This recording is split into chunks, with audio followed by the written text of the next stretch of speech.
The Night Agent is finally back for season 2, and while it doesn't quite hit the highs of the first season, it still delivers a thrilling, action-packed ride that keeps you hooked from start to finish. Season 2 picks up about 9 months after the season 1 finale, with Peter Sutherland now officially working for Night Action. The season kicks off with Peter on a mission in Bangkok, tracking a rogue agent selling classified information. Predictably, things go sideways. The mission is compromised from the start, leading to the death of Peter's partner, Alice. Peter barely escapes and goes off the grid in New York, determined to uncover who betrayed him, whether it's someone within Night Action or someone much higher up.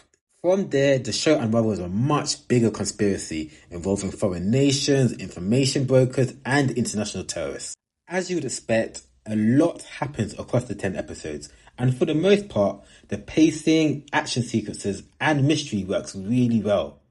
Each episode leaves you on a cliffhanger, wondering what's next, and I found myself fully invested throughout the season. That said, the show does fall into one trap that I can't stand. Characters making decisions that don't make sense just to push the plot forward. Look, I get it.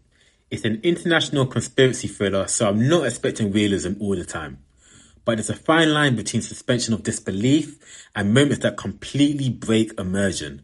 Unfortunately, this season crossed that line a few too many times. Take episode 1 for example. Rose somehow manages to find Peter within 24 hours after Night Action's entire team couldn't locate him for a whole month. You're telling me that an untrained civilian managed to outsmart a group of highly skilled agents? Come on. It's obvious this was done to reunite Rose and Peter, but it felt lazy and unearned. Another example, the death of Farhad, Noor's brother.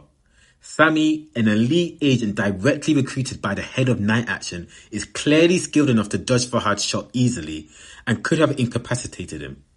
But instead, Sammy lands a kill shot even though protecting Farhad was critical to the mission. It's clear this was done just to raise the stakes and create drama, but it just didn't feel realistic. If it weren't for these unrealistic moments, I'd be sitting here giving season 2 a solid 5 out of 5. But because of them, I had to knock it down to either a 3.5 or 4. That being said, one thing season 2 does really well is set up the show for what's next.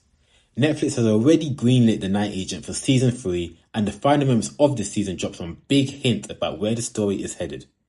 Based on those scenes, I'm genuinely excited to see what's in store for the next chapter. If you've watched The Night Agent already, let me know your thoughts in the comments. Did you prefer this season over the first? And what was your favourite moment?